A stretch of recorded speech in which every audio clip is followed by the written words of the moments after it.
So we hope this is going to be a timely and useful webinar.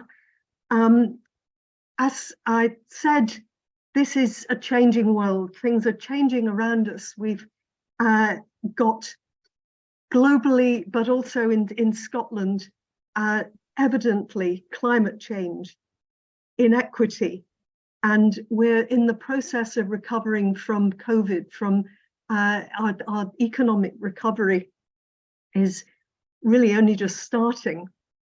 And what does all this mean to young people? Well, what it means is that they have new needs to deal with what is really potentially an uncertain future. They may need skills for that future that they don't know about today, and knowledges that are currently unknown. So this webinar is, and if we move on to the next slide, Kirsten, aiming to really look at what skills, what values, what knowledges young people need to contribute to this. And also to try and explore how youth workers and teachers, how you can support young people to engage with the world as it is. And also with this emerging need to improve employability through what have been termed green jobs. So what does this mean in youth work in particular?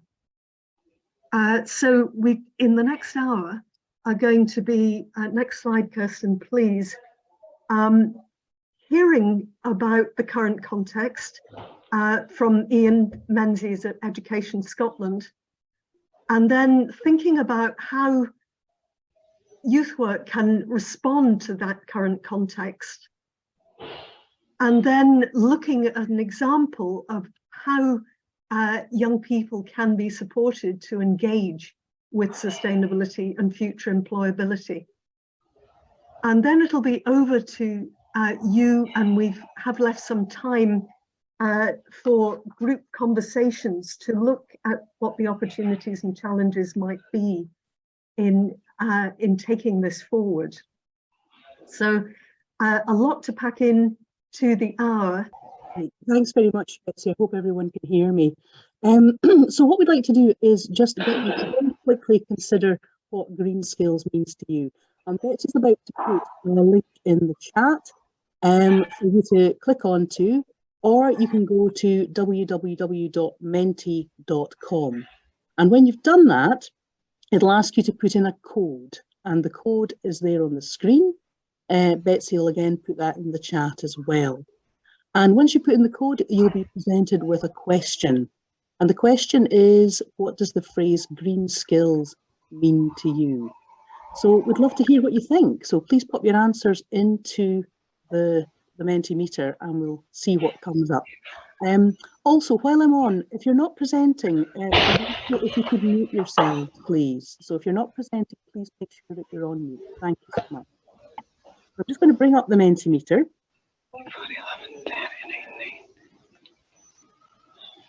And what we'll see is we're starting to see all of these answers coming in.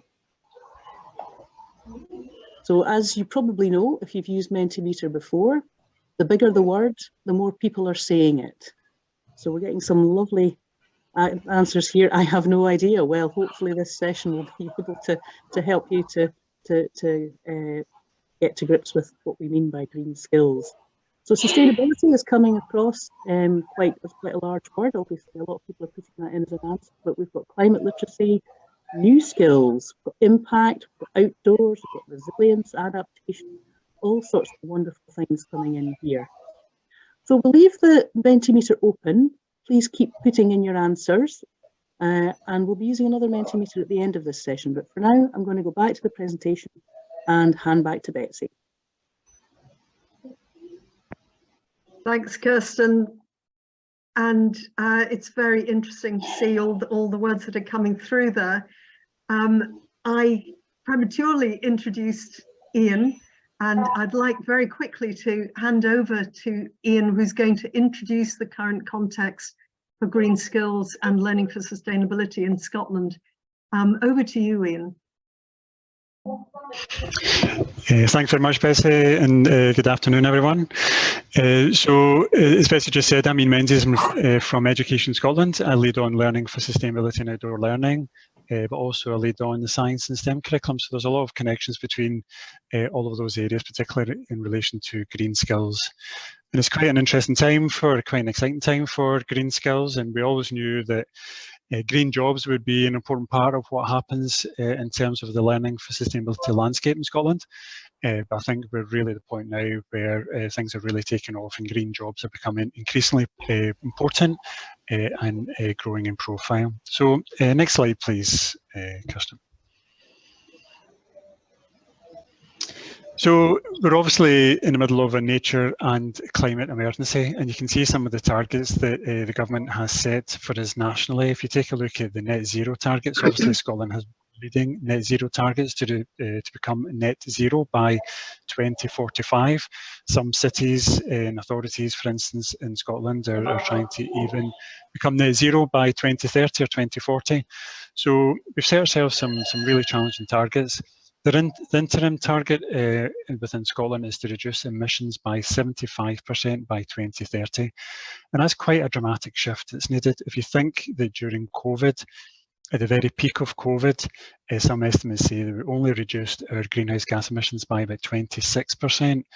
It gives you an idea of what we still have to achieve. And so there's a lot of national infrastructure, a lot of changes have to be put in place to help us to meet these targets. And that has to happen very quickly.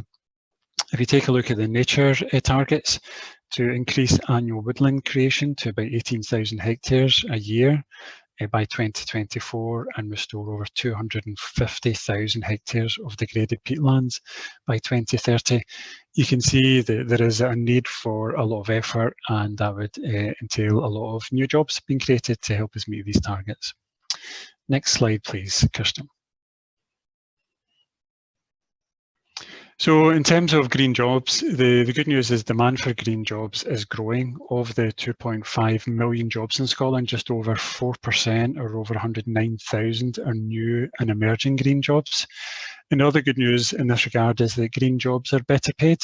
A recent big study commissioned by Skills Development Scotland showed that green jobs pay in Scotland on average of over 29,000 compared to a median of about 23,000, or just under 24,000. So some really good news there that green jobs are growing, but also they tend to be better paid jobs. Next slide, please, Kirsten.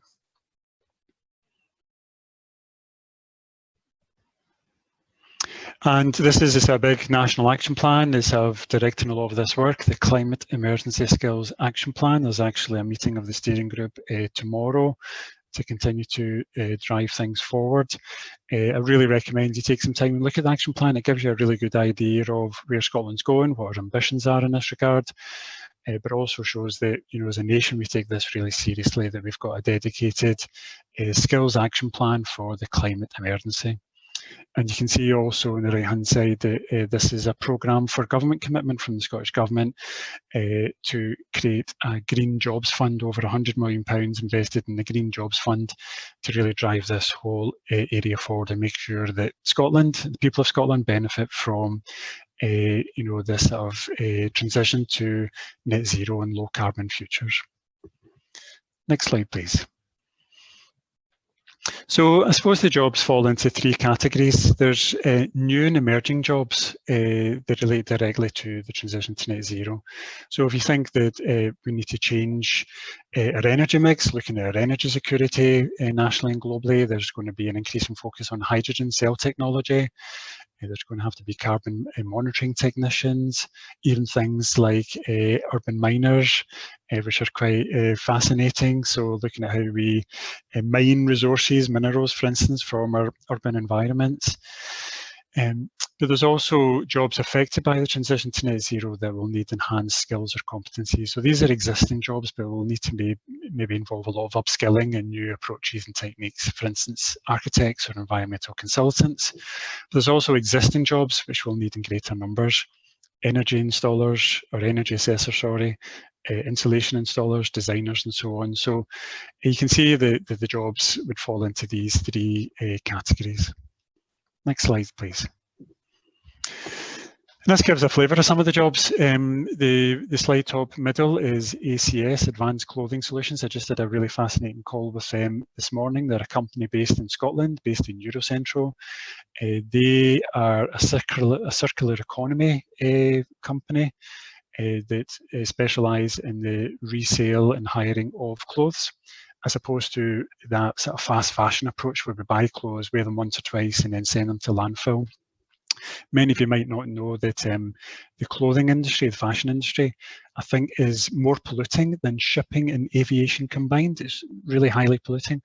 So, you know, this is some of the pioneering approaches we're taking forward in Scotland, and ACS is one of the largest, Europe's largest, or certainly UK's largest sustainable fashion hub. So really exciting stuff going on there, and they're very keen to engage with schools, community groups and stuff around Scotland. So that's what we're talking with them about today. But if you think about, for instance, you know, we always think about electric cars and, you know, the rapid changes that have to take place as many of us move to electric vehicles. There's a lot of stuff in the media over the last couple of weeks about how Britain might miss out in this revolution around green batteries, with the British Volt Company sort of falling into administration. You know, so electric cars are going to be a big factor of green jobs going forward, but also the infrastructure around this, including sort of charging points and charging stations. Maybe Kirsten can give that slide back. The other ones are, thanks Kirsten, peatland restoration, as I said. You know, we need specialist skills in a lot of jobs for people to restore peatlands in Scotland. Home insulation, smart meters, installation of smart meters, for instance, in homes. Decarbonisation of our homes and our housing is going to be really, really important. And vertical farms and agriculture, and looking at how we grow food, process food and stuff like that as well. So a whole range of jobs across all of these sectors, providing lots of really exciting opportunities. Next slide, please. This just gives you just a snapshot of one particular sector. So if you think about offshore wind, you can see the rapid growth that's going to be coming in the coming years around just offshore energy. So just in the next 5 years or so, you know, 57,000 jobs being created. Between 2030 and 2050, another 139,000 jobs being created. So even within, for instance, like hydrogen sector, another 40,000 jobs being created. So, you know, really exciting opportunities there just in one sector. But again, we could look at many other sectors. You can see what this growth might look like. Next slide, please.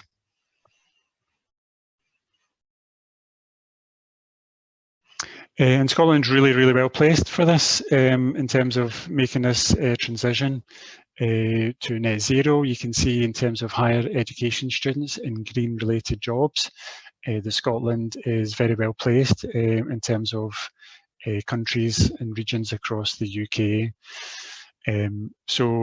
Part of that's to do with the geography. We've got, you know, great access to renewable energy, for instance, wind, wave, and tidal energy, but also because, you know, of maybe Scotland's climate target. So we're really well placed to take advantage of this.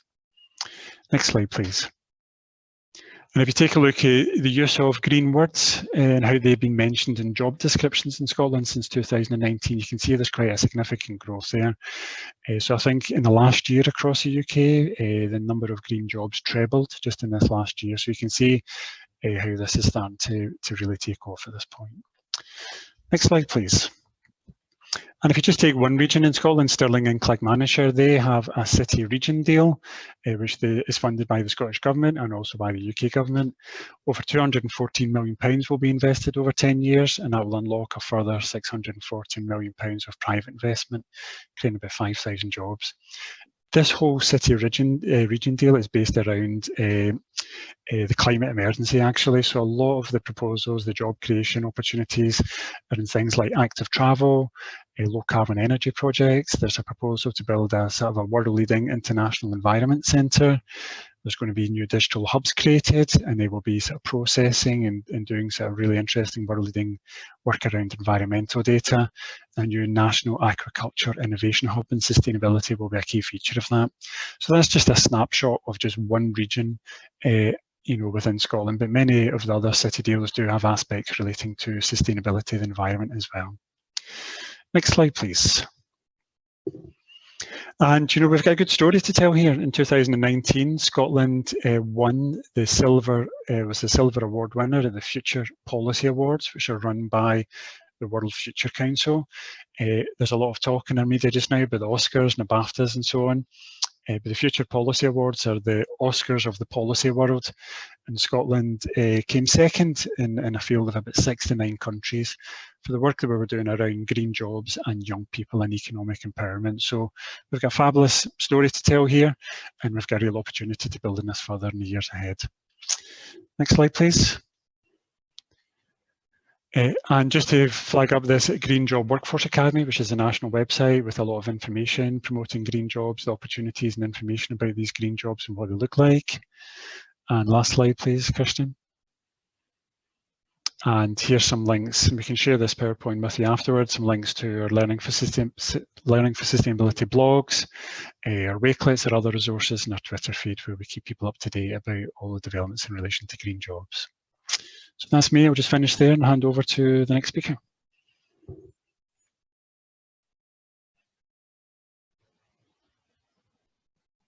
Thank you very much, Ian. And I know that you are not going to be able to stay with us right till the end. There is a question in the chat which I think relates to the definition of green jobs and whether that definition in the report has been shared more widely, or whether you can point to what actually makes a job a green one, or a word That's a green word. Fantastic question. So this was one of the questions that is really been as quite a defining question for the whole green job agenda over this last year or so. Skills Development Scotland commissioned a report from Warwick University to try and bring a bit of definition to this. So the link to this report was in one of the slides, but I'll put it in the chat just in a little second. And hopefully that gives people a bit of clarity in terms of the green jobs agenda and giving a bit of definition around this. I think it was Warwick University took forward that piece of research, so I'll put the link in the chat around that. I think one of the other key points to make here as well is that when we talk about green jobs, the feeling is actually every job going forward is going to be a green job. As we make this transition to net zero, that means every workplace, every environment, doesn't matter what you do within your workplace, everybody will have to make a contribution to that net zero target, if you like, and to those biodiversity targets. So I suppose that's one of the key messages, that this is going to impact on everybody and every job going forward, really. But I'll share the link to that report as well, which I hope is helpful. Thanks. That's extremely useful, and I think particularly what you said at the end, every job being a green job, I think is something to keep in our minds and as we go through this afternoon. But thank you very much. I know that you have to leap off, but thank you very much for that input, Ian, which is incredibly helpful in setting the scene as to where we are in Scotland with this. That's great. Thanks, Bessie. Let me now introduce Naomi Dixon, who many of you will know from YouthLink Scotland, the Learning for Sustainability Officer at YouthLink Scotland, who's going to start narrowing down to think about how employability and green jobs in general, and sustainability link with what YouthWork is trying to achieve. So Naomi, over to you. Yeah, thanks, Betsy. Yeah, it's really helpful following on from Ian and having that context laid out. That was really helpful. For those of you who don't know, YouthLink Scotland is a national agency for the youth work sector. So we advocate for and champion the role that youth workers play in supporting young people, including highlighting their role developing young people's skills and encouraging them to make a positive impact through learning for sustainability and ultimately reaching those net zero targets that Ian mentioned. And I think it's definitely fair to say that all jobs need to have some green or sustainable elements to them. So I think there'll be a lot of inverted commas used when using the phrase green job or green skill. And as we've established in the chat as well, I think it's quite difficult to define what a green job is. But in terms of my presentation today, I think the skills and roles covered are all completely transferable to any role. If we can move on to the next slide, please.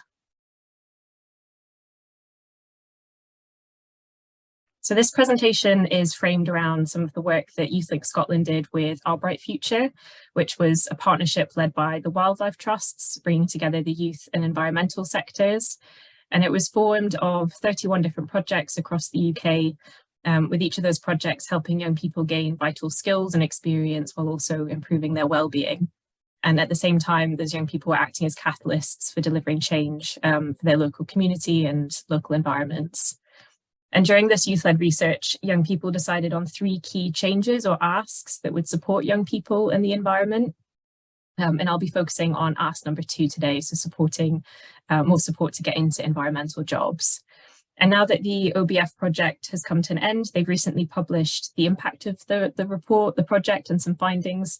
And I'll be highlighting some areas that supported young people's skills development and for them to become more work ready. So if we move to the next slide.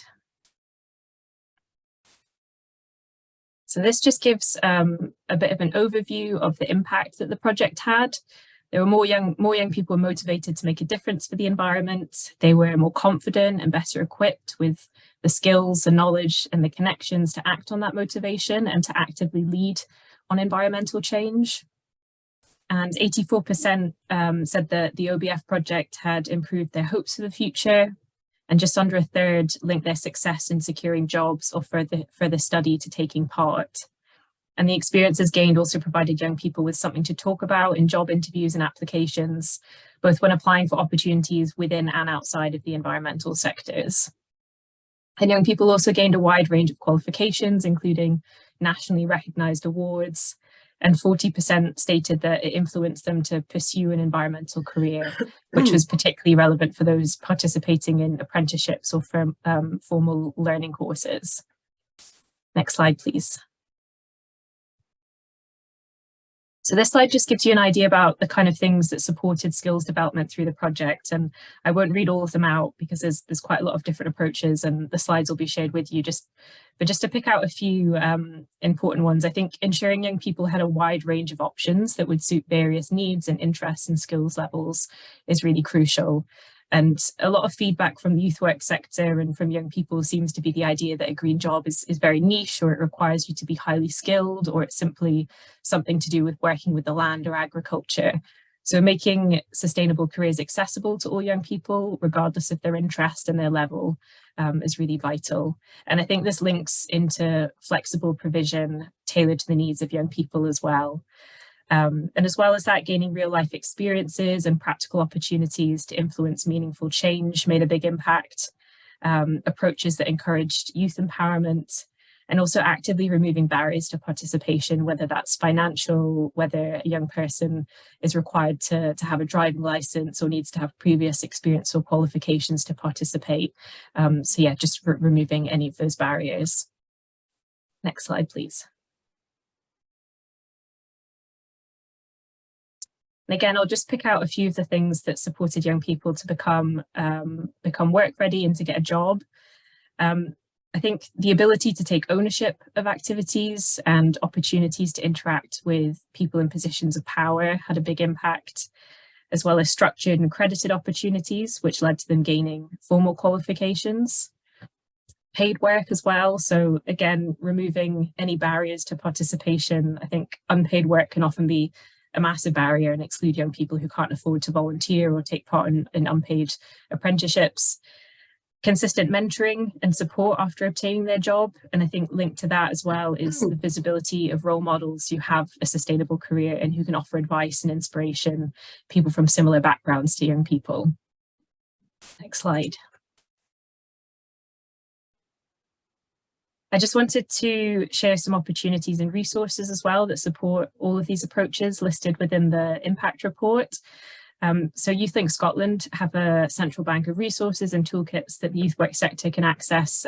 Recently did some research around green employability, and there's lots of different relevant resources on there. There's also some great websites. I think Ian already mentioned the Green Jobs Workforce Academy, but there's also Green Jobs for Nature and the Chartered Institute of Ecology and Environmental Management. These websites are full of great information about the kinds of roles, the employers, education and training options, some of the good bits and the bad bits about the industry, and how to make your CV stand out, and also how issues like equality, diversity and inclusion are being tackled as well. There's also My Climate Path, which is a COP26 legacy initiative you might have heard of. The Climate Heroes initiative pairs industry partners with schools to showcase real life green examples, and those partners range from the likes of McDonald's to the University of Glasgow, so they're not just those stereotypically green employers. There's also a lot of graduate schemes and apprenticeships available. New to Nature is one that's recently launched and might be worth checking out as well. And there's a range of accessible awards that encourage awareness and responsibility for sustainability while developing skills. Next slide, please. And finally, I just wanted to share the Youth Work Outcomes and Skills Framework as a tool to articulate the contribution of youth work in Scotland. And it provides a structure for reflective learning conversations with young people.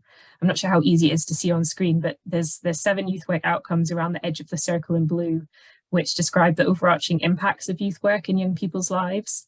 And then the 11 youth work skills, which are the multicolored boxes in the center of the circle, describe the key building blocks that enable young people to progress towards these outcomes. So it's just a really useful tool when setting goals and considering how you're measuring sustainable skill development through observable behaviors. Next slide. Yeah, so hopefully that's a helpful whistle-stop tour. If you have any questions, I'm happy to answer them in the chat, or you can drop me an email or also visit our LFS page on the YouthLink Scotland website. Thank you. Thank you very much, Naomi. I think what came through quite strongly from that was that there's a need to offer a wide range of options supporting where young people are coming from, and so tailoring something that is appropriate for young people's needs, but also quite interesting that it's providing real life experiences and real life skills, which actually is what Learning for Sustainability is all about, connecting to the real world. So I think that probably provides a very good link to the next presentation, which is from Jennifer at SCORE Scotland, Jennifer Barr, who has been practically involved in supporting young people to engage with these issues in a range of different ways. So can I hand over now to you, Jennifer, just to speak about the kinds of ways that you've managed to engage young people with these issues? Yes, sure. Can I just check that you can hear me okay, because I'm using headphones. Am I clear? Absolutely, crystal clear. Yeah, fantastic. Fabulous, that's great. Okay, we can move to the first slide.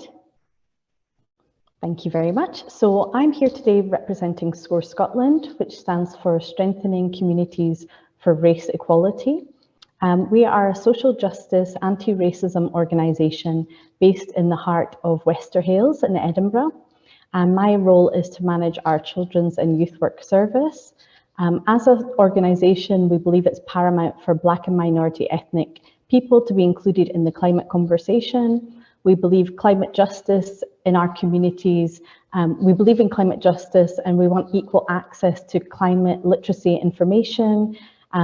We would like our service users to have the ability to reduce their carbon emissions and learning opportunities so they can actively participate in climate action.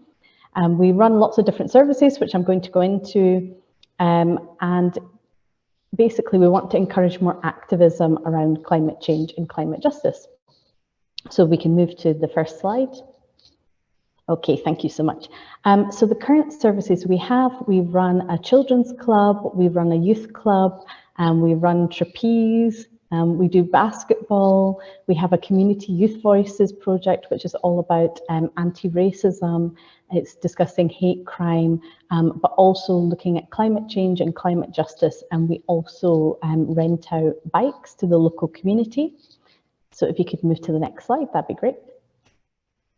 Okay, we have a children's club, so this is from 7 to 10 years old, and we are an activity-based service, so we really want to make sure that we are encouraging the young people to gain awareness about climate change, but also to be taking part in conservation activities. Outdoor activities are the biggest hits. Fire making, den building, shelter making. We want the young people to feel really confident in the outdoors. And unfortunately, Black and minority ethnic young people, children specifically, have the highest rates of poverty in Scotland. So it's really important for us as a service to be making sure that we're able to offer equality of opportunity. Okay, so you can move to the next slide. And although the young people are 7 to 10 years old, we actually have, we're always keeping in mind about future and legacy. So the young man in the picture who's with them, the adult, he's actually a former member of the club, and he's now one of our youth workers. So obviously when he joined at 8 years old, being employed in Score Scotland service was not something he had in mind or workers had in mind. But actually, once he's gone on to university, he contacted us and he said, do you know what, I feel I have a lot to give back to the service. I learned so much from Score Scotland and I want to give back. So I think that's really lovely. So I included that picture. Okay, you can move to the next slide. Thank you.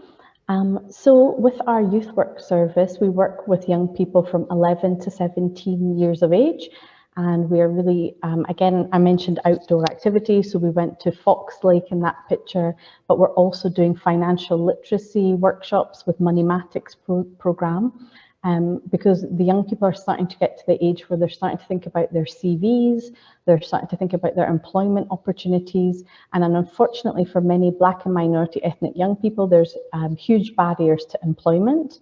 So our Scottish Government Race Equality Framework, so our current framework, highlights and acknowledges that despite decades of UK legislation aimed at tackling racial discrimination and inequality in the workplace, unemployment rates in Scotland are still significantly higher for non-white minority ethnic groups compared to white ethnic groups. So it's really important to acknowledge that unemployment rates are much higher for people of colour, Black and minority ethnic people, refugee and asylum seeking communities. So I think it's really positive that we concentrate on new job opportunities such as green jobs, but how do we make sure that there's equality in these job opportunities? And we found that the young people face so many barriers and they're quite vocal with us. For example, one young person told us, I've been looking for a job for months.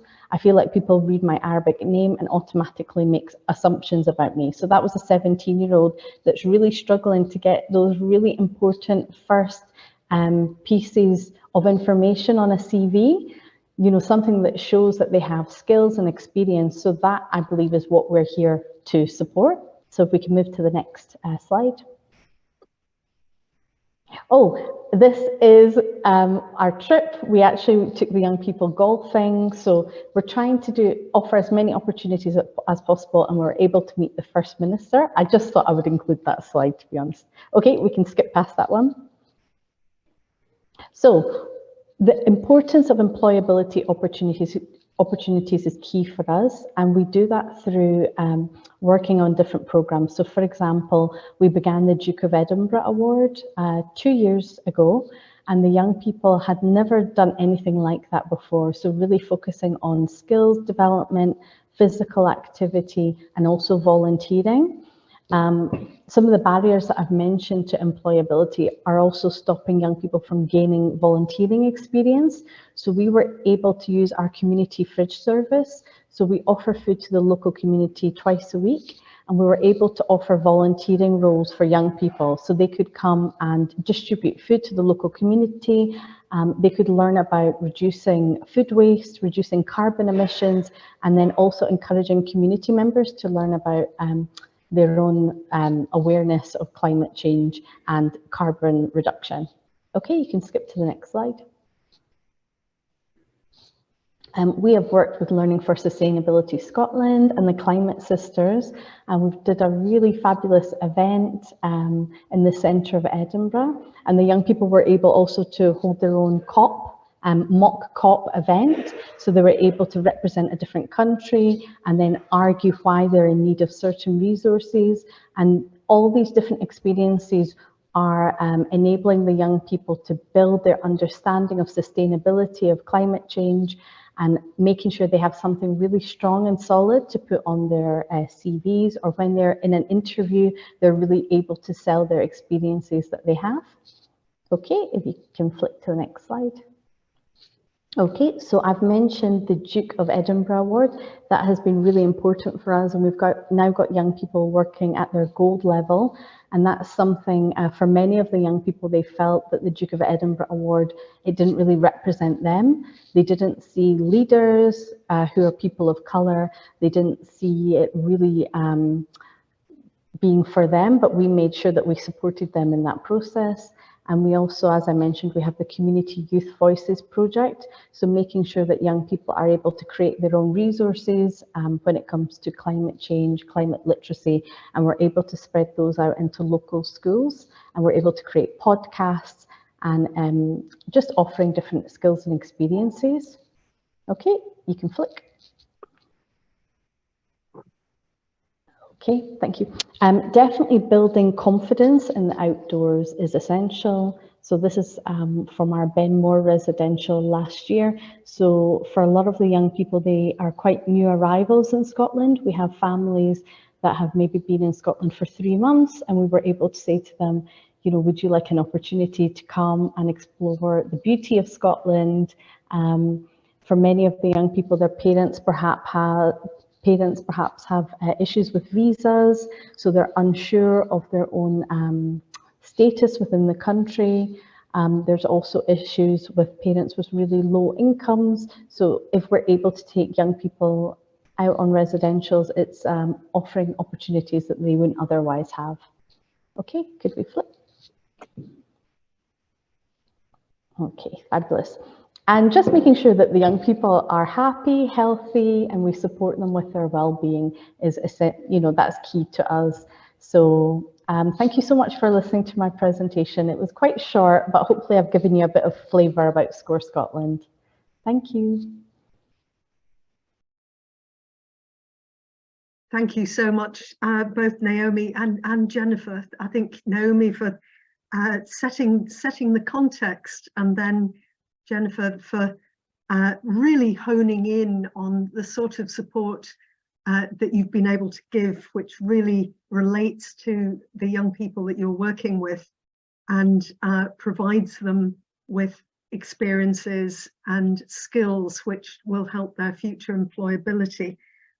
But also just pointing up in your context some of the challenges as well as the opportunities that young people face in relation to this, which I think is a good place to start wider conversations.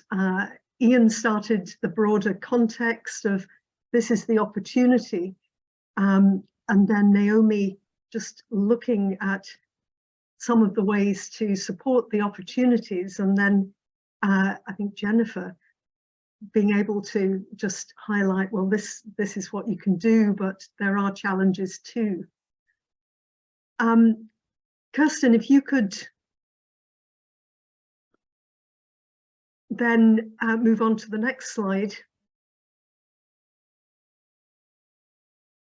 We want to move now into group discussions for a short time. So what are the opportunities and challenges with engaging young people with green skills and green careers? Kirsten, can I just hand over to you to outline how we're going to do this? Absolutely. Thanks so much, Betsy, and I hope you can still hear me okay. So what we're going to do is we're going to put you into breakout groups. And what we're going to ask you to do is to consider the question that you see before you. What are the opportunities and the challenges of engaging young people with green skills and green careers? So I'm going to show you an app in the moment that we'd like you to use.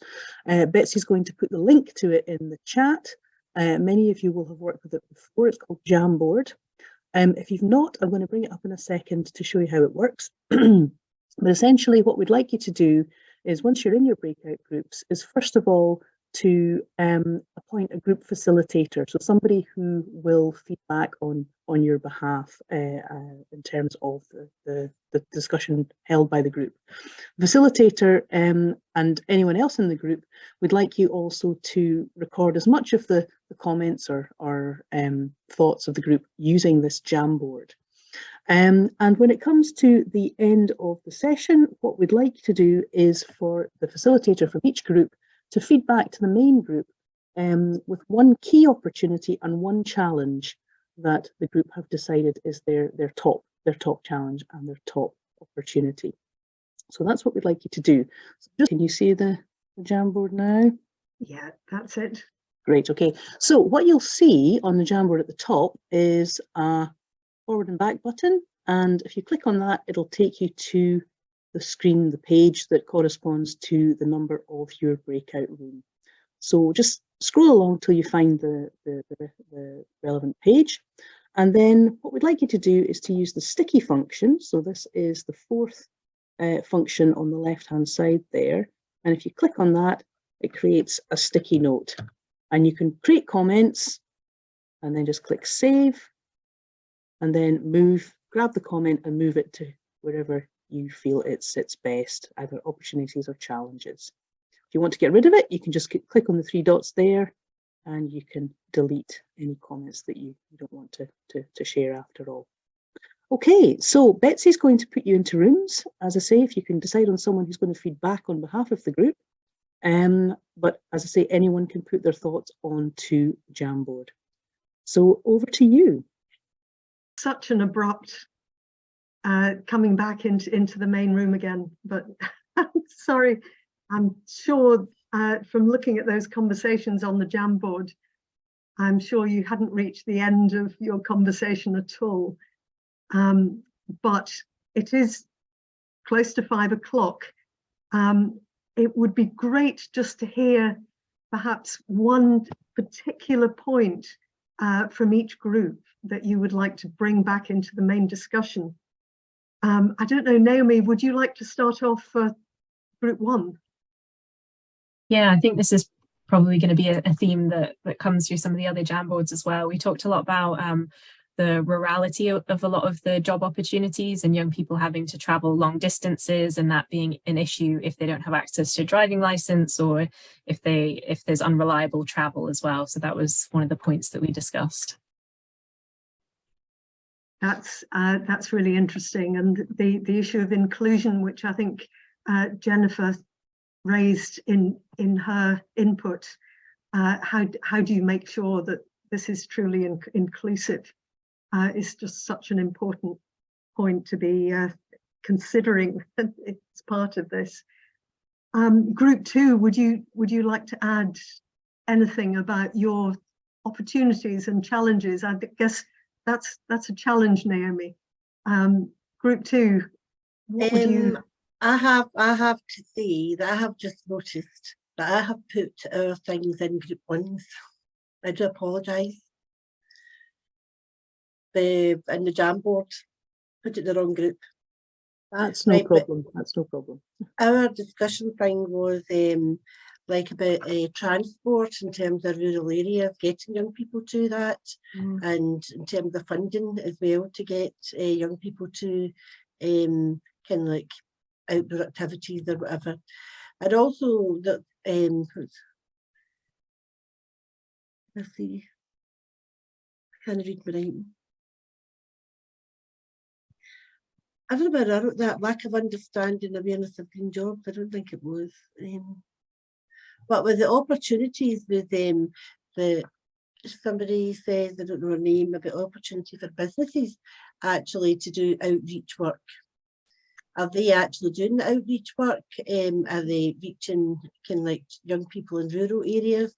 Are they reaching young people who are like hard to reach and maybe they don't know about the kind of green, they don't have that kind of interest just now, but they're kind of missing out, getting missed. Anybody want to jump in if I missed anything? Nobody?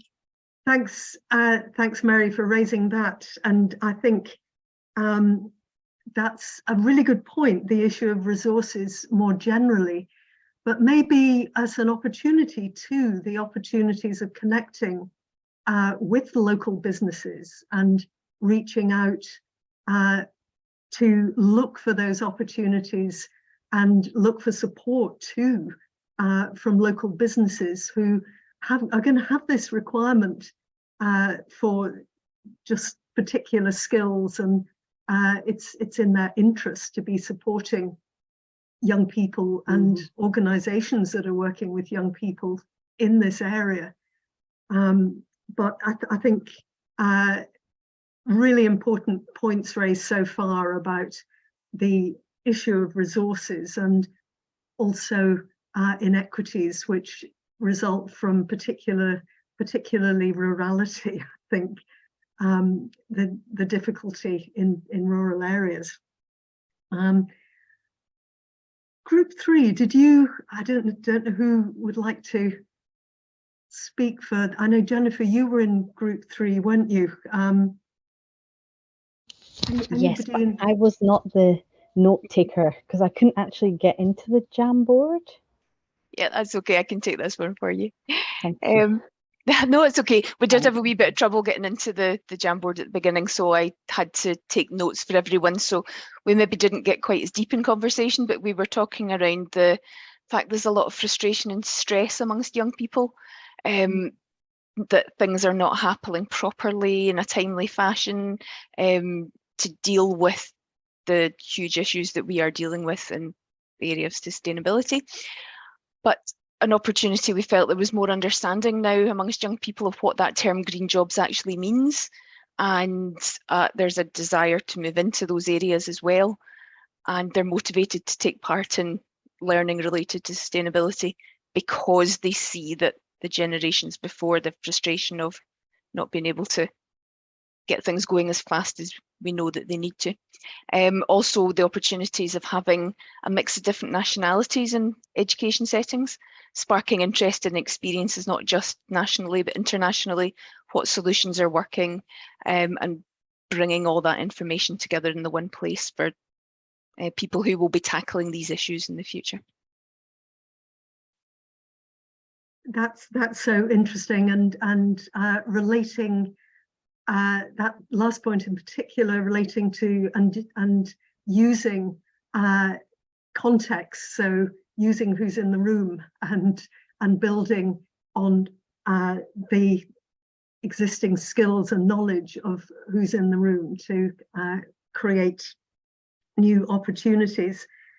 And I think that the opportunity of this in terms of motivating young people, because it is something that young people really care about, is something that Naomi, you mentioned in your input as an output from the Bright Young Future programme.